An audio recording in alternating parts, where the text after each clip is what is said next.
A fiercely contested presidential election, a National Assembly election that drew a new political map across the country. A president-elect has emerged, and some issues have also elected not to go away. There's another round of elections next week. Today on Political Update, we will take another look at the Nigerian 2023 presidential and National Assembly elections and highlight what to build upon and what to confine to the dustbin of history. I'm Fisayo Ogunfuyi. Welcome.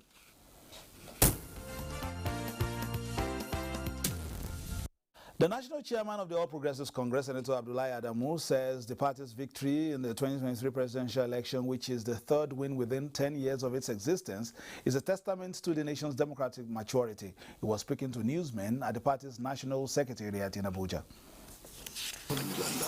It is about a year now that the current leadership of the governing All Progressives Congress took over the affairs of the party. The dynamics and outcome of the just concluded presidential election and the performance of the party did not come as a surprise to members of the National Working Committee. It's the fact that we lost some major states, like Lagos, like Kaduna, like Nasarawa, and we didn't yes. We did not cry foul, makes us the real political party in this country.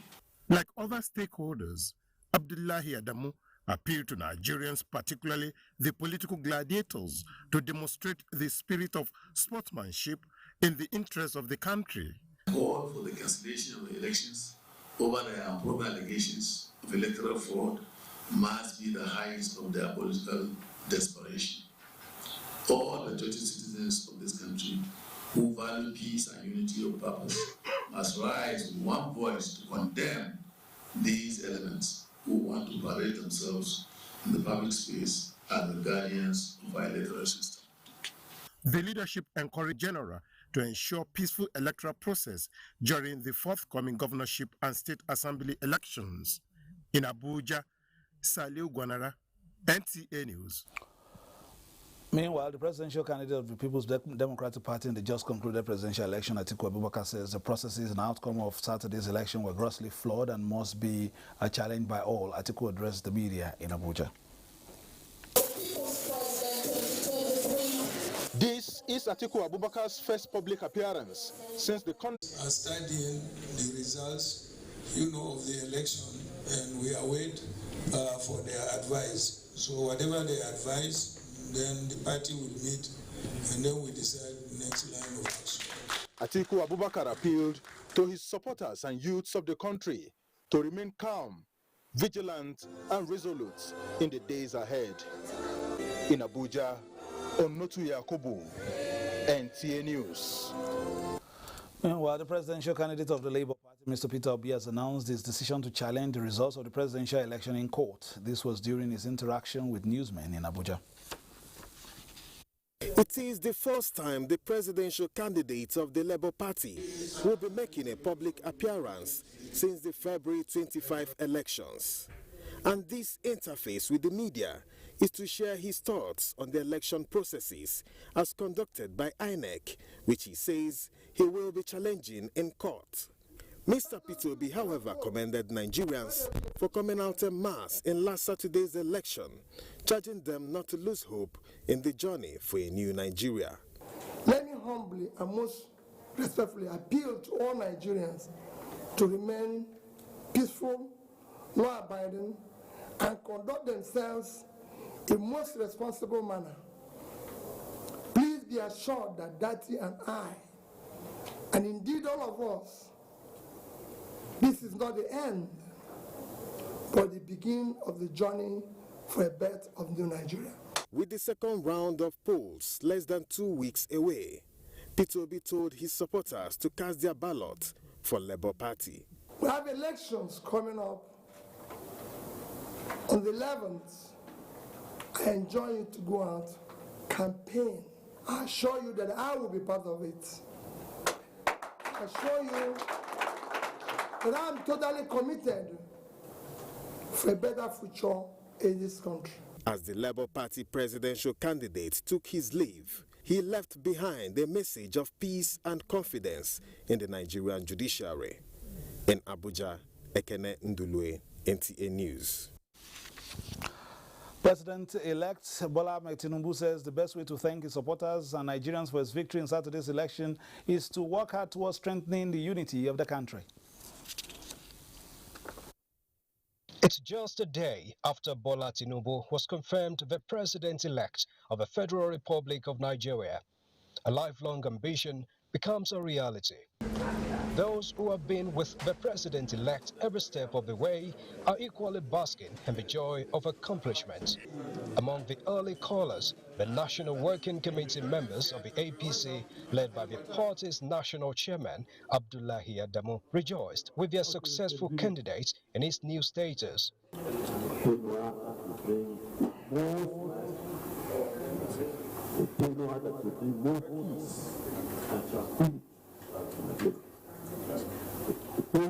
That will open up avenues, limitless opportunities. I can't thank you. The president-elect appreciated the support and commitment of the party members, particularly the NWC. For the first time, Tinubu expressed disappointment for losing Lagos State to the opposition.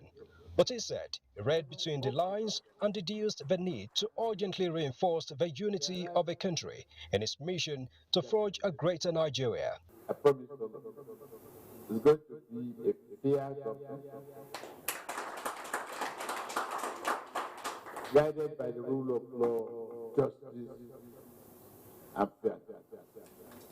It's going to be a hard work from day one, and we all together join hands to build a promise in Nigeria.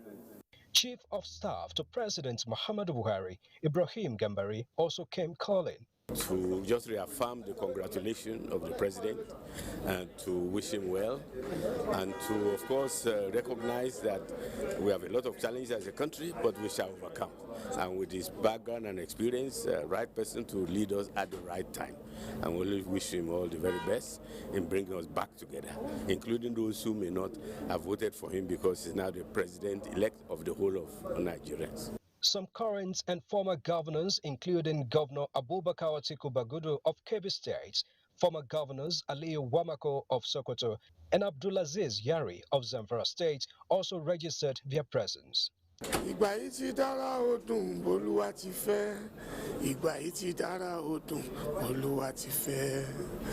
is the first day of visit to the president-elect since he received his certificates of return from INEC. Unexpectedly, this has just opened the gate for visitors on such mission in days to come. The main body conducted the exercise. I must say that I'm satisfied, and I congratulate the participants. No losers in this election. All are winners. I salute the victory of President-elect Tinubu. I salute the courage, the vision, determination, and doggedness of other participants, especially Atiku and Peter Obi. For once, we see an election where everybody was given equal opportunity. Until the declaration of the result, nobody could say with exactitude who the winner of that election was going to be. Many mighty were falling by the left and right, while the underdogs were coming up. It couldn't have been otherwise if a level ground was not provided. And I give it to President Buhari. Being the sitting president, what would have expected him to come with all his force? In fact, calculations here and there couldn't determine where he was. The president had to show his voters, his ballot paper, to show his party member that voted that way. So I think it's given to INEC, given to Mr. President, that we have a level ground. Understandably, when you have this kind of election, the expectations are very high. People who have suffered defeated expectation naturally will give complaint, will give excuses. But I appeal that this is our country. We don't have any other country. Let the passion be lowered and let us face a common vision, which is to get Nigeria together and move Nigeria on. All right. right, you've been a party man, both, you know, at the time with the People's Democratic Party, now with the APC. What would be your advice to the incoming helmsman? How he will hit the ground running? 13 million plus didn't vote for him. He just got about 8 million. So how do we begin to heal those cracks and make sure that we forge a common cause? Thank you very much. I've listened to the president-elect, and his message is to all Nigerians that let us move on. Election has come and gone. There have been victors, and there have been victors on the other side. I think what Nigeria needs is a new order, a new orientation, an assurance that Nigerians are going to be better off under this deal. The economy at the moment is universal. It's not Nigeria alone. The war in Russia and Ukraine is affecting globally.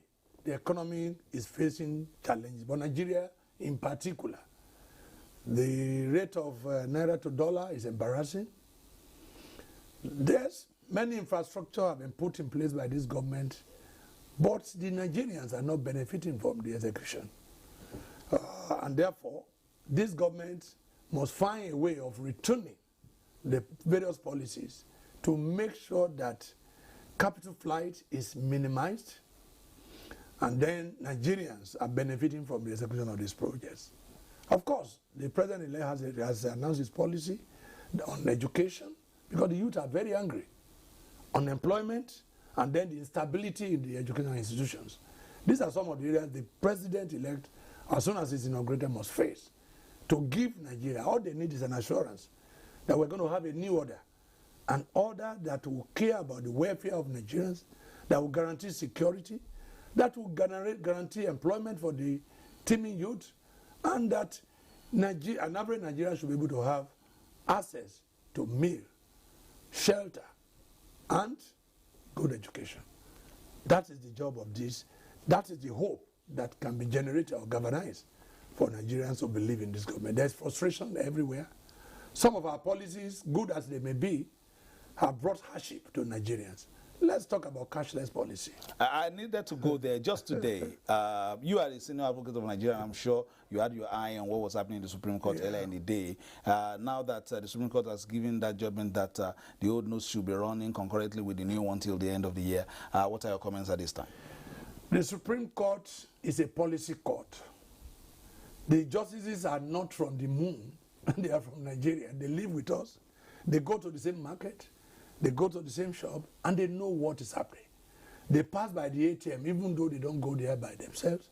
They see the long queue. Nigerians struggling, not to get government money, but to get their own money from their various banks. So I'm not surprised that the Supreme Court, given the prevailing sovereign agony of Nigerians, that they came out with this decision. I just want to believe that our government will appreciate that when you do not allow legitimate avenue for redressing grievances, you are calling on anarchy. And therefore, this government should respect the decision of the Supreme Court. The Supreme Court has not abolished the cashless policy, but has said that in order to cushion the fact to have a human face to it, allow both the old and the new to run together till somewhere in December, when enough of the new currencies will be available for Nigerians. And of course, the limit of withdrawal, I believe, should be increased so that Nigerians can have access. First and foremost, the economy is very bad. To make money is very difficult. The little money they have made, you want to take it away. It is like taking away their right, taking away their comfort, taking away their benefit. And so, Supreme Court has done very well. The decision is held by Nigerians, including myself. All of us, the cashless policy has brought us together at the same level. The big and the small, the high and the low. I went to bank, spent 4 hours there. I was able to collect only 10,000 naira. I don't want to mention how much I have in that account. And so it's a welcome development. And I think it will bring some cushion. It will bring some respite to Nigerians. All right, let's move on very quickly. Politics is local as well. But, you're looking at that for the people of Ondo State. We saw how you voted as well. What would be the expectation for the new government in Ondo State for where you belong and where you have an interest, perhaps?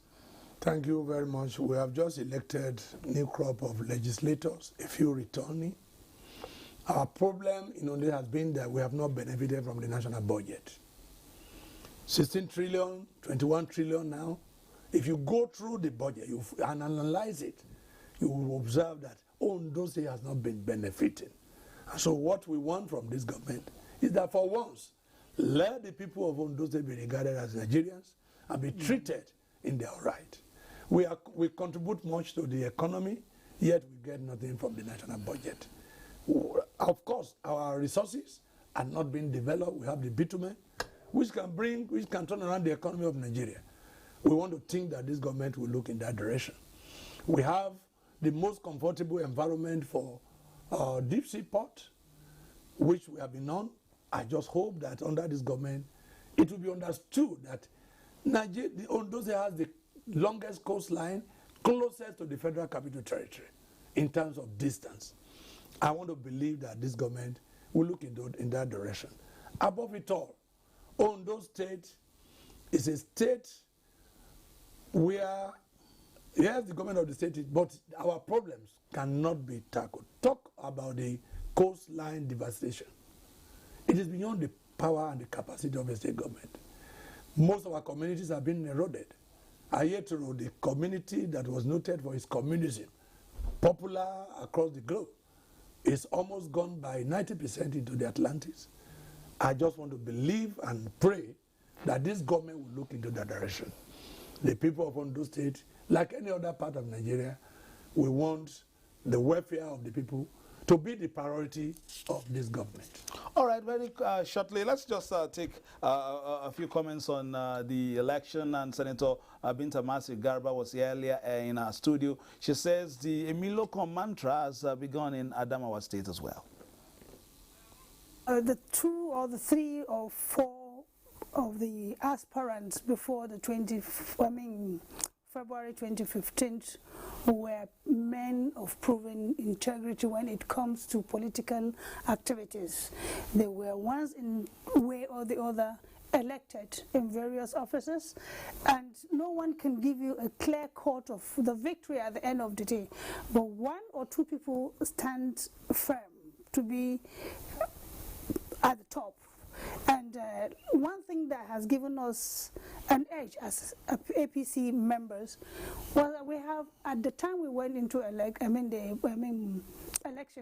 we're having about 22 governors, sitting governors. So obviously, with that kind of governorship on the ladder, APC stands a better chance of clinching that presidential election.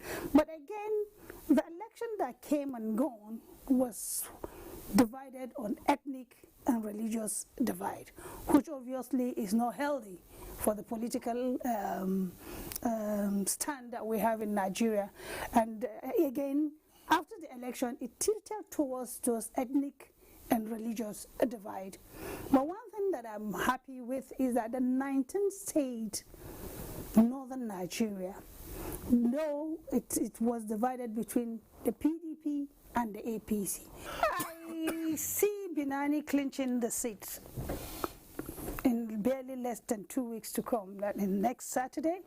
Why? Because she has done what is expected of a legislator, bringing the dividend of democracy to its people, her people. She has done that to the extent that in Adamawa today, religion will not play its stand or ethnic activities. But the Binani that has been in the House of Representatives and now in the Senate has gone into the thresholds of what other men couldn't. And I think most women in Adamawa State, irrespective of religion or ethnic group, will stand with Binani. And I, as a woman, I have no option is to see that this battle is not her battle alone. It is the battle of every Nigerian woman, irrespective of your status. This is the time for us to break the jinx and pull down the glass ceiling for once a woman from northern Nigeria is among the powers that will be the governor of a state, and I have no doubt Senator Binani will be that woman. Member representing Agege Federal Constituency, Dr. Samuel Adejari, says Nigerians will get a fair deal under the incoming president. I want to start by saying that this election, we've never had this kind of election before now. Very fair, just, and very open, and it's the best election we've had. This time around, we were able to remove this issue of overvoting, this issue of people getting to use other people's cards. You know, now that has to be biometrically done. Use your face matched with your biometrics. That will make you vote. And that goes a lot. You can see that the numbers are reasonable now. Unlike before, some places would declare 2 million votes. 3 million, 2-point-something million votes. Now it is cut to side because we are really getting the actual thing. Because before you have to vote, it has to be your biometrics match with your face. That will make you vote. If you don't get to do those ones, if they don't match, you won't vote. So it is one man, one vote, actually, that has happened. And whatever has come out as a result is the best we've had. It is fair and just, and it is very, very right. It is good for our democracy. It just shows now that, see, what you're able to offer to the people will really go a long way in determining whether you are going to come back to that office or not. Accountability will be well assured now. You have to be able to account for whatever you have been able to do in that position, that mandate that your people have given you. If they know you are not using it well, they will take you off. And that is the way to go about it. And now I'm so happy as a politician that now is the best. If you do well, you are going to get good results from the elections. But if you don't do well, you don't perform well, you don't listen to your people, you don't offer them services where you need to offer them, and you don't represent them well, like me, that I'm a legislator, they will remove you. It's as simple as that. That means people have now gotten hold of that power, and they can use it the way they fit them.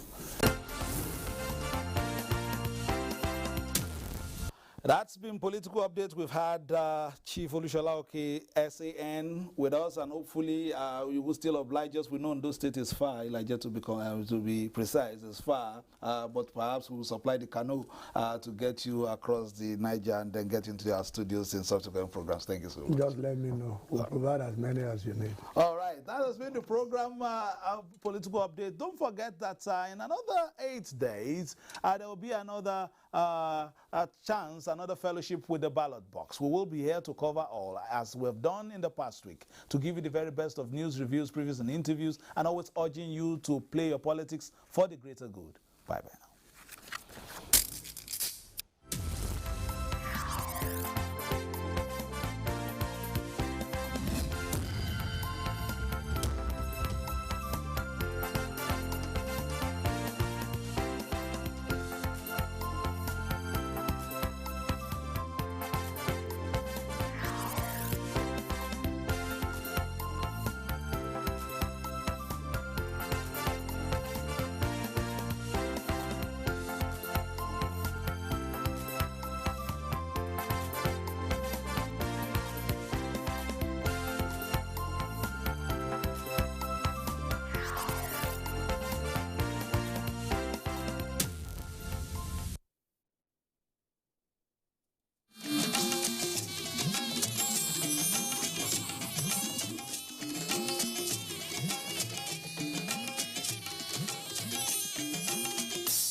This is the network service of the NTA.